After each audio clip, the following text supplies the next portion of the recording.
Bozeman Big Sky Summer Quick Trip Adventures Itinerary. Download. Things to do near Bozeman/Big Sky, Montana. Summer lush green mountains with snow-capped peaks leading down to fast-running rivers and emerald-colored valleys with long grasses flowing in the wind. Montana. So much beauty in one place, filling up all the senses. Wildlife is abound: deer, peacocks, sheep, and even bears. More about that later. The rolling hillsides and babbling brooks are also scattered throughout this very alive landscape.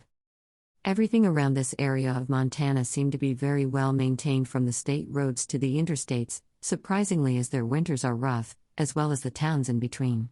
I usually enjoy the back roads, however, even the highways had stunning views. I found the roadways to be mostly flat throughout most of the areas that I traveled. Accommodations near Bozeman. Although it is probably easier to find a place to stay in downtown Bozeman, I highly recommend staying at a VRBO outside of town to get more of a feel for the Montana lifestyle. I stayed with an extraordinarily amazing couple who maintain their own road, build their own barns, fell their own trees, make and cook their own food, and many etceteras. They have a yurt on their property to stay in during your visit. Downtown Bozeman and Downtown Livingston. Downtown Bozeman.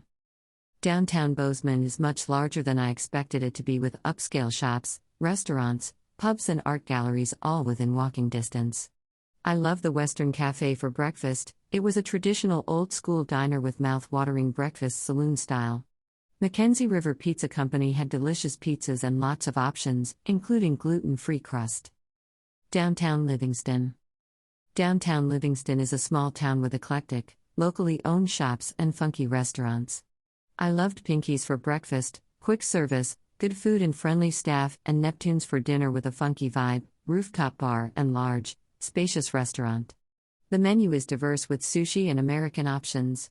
Locals recommended Faye's Cafe for breakfast, limited hours and closed on Friday, and Murray Hotel Bar. Hiking near Bozeman. So many options for hiking: long, short, easy, difficult. Remember that you are at a bit of an altitude, 5,000 to 7,200 feet high, so you may be breathing a bit heavier at times. If you'd like to go the non-planning of the hike route, then take a spectacular scenic drive between Bozeman and Big Sky on US 191 through the Gallatin National Forest, and there are many signs for hiking right off of that road. Just stop, get out and hike from that trailhead. Note that once you enter the National Forest there is no cell phone service.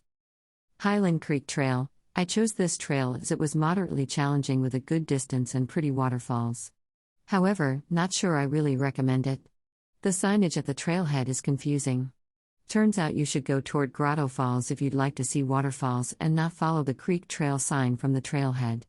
Going the other way, Creek Trail sign, we only saw one very small waterfall, albeit pretty, and at 3.1 miles into the trail, by the reservoir, we startled a very large mother bear and her cub. Fortunately, she did not come after my son and I, but it was a terrifying experience. I learned that if you hike in Montana that you should carry bear spray. You have to purchase it locally, it can't fly on a plane, and put a bear bell on your backpack as not to startle the bear. Also, you should make yourself look large while talking, facing the bear, and backing away to make the bear realize that you're human and not threatening. We did none of those things. You are not supposed to turn and run, but let me tell you something. When every cell in your body tells you to run, you run. Maybe role-play it before you go out there. Just a weird thought. Ouzel Falls Park Trail. We actually chose this trail as we had to face our fears after encountering the mother bear and cub on the Highland Creek Trail the day before. Although this waterfall was just beautiful and the trees were giant and abundant, this trail was very popular with people. And the trail was gravel but practically paved. So, I would recommend it only if you have just a short time and would like to see a pretty waterfall and then go to the next activity, which, for us, was whitewater rafting. This trail is less than 30 minutes from Montana whitewater rafting. Lava Lake Trail. This trail was highly recommended by locals. Moderate 6-mile hike. Whitewater rafting near Bozeman. Montana whitewater is closer to Big Sky than to Bozeman. However, if you're coming from Bozeman, the ride is so beautiful that it is well worth the trip. There were 3 rafting options to choose from at the time of our trip: more challenging, less challenging, and least challenging. Note that water levels change often, so the rafting levels do too. If you'd like to whitewater raft at a place that is all about safety, then Montana whitewater rafting is the place for you. They provide the helmets, life vest, jacket, full wetsuit and booties. Also, they have many other adventures to add to your experience like zip lining, fly fishing, horseback riding, kayaking, etc. Tubing near Bozeman. Madison River tubing. I did not tube as I chose to whitewater raft instead. However, this tubing place came recommended by locals, so I thought I'd throw it in if tubing is more your speed.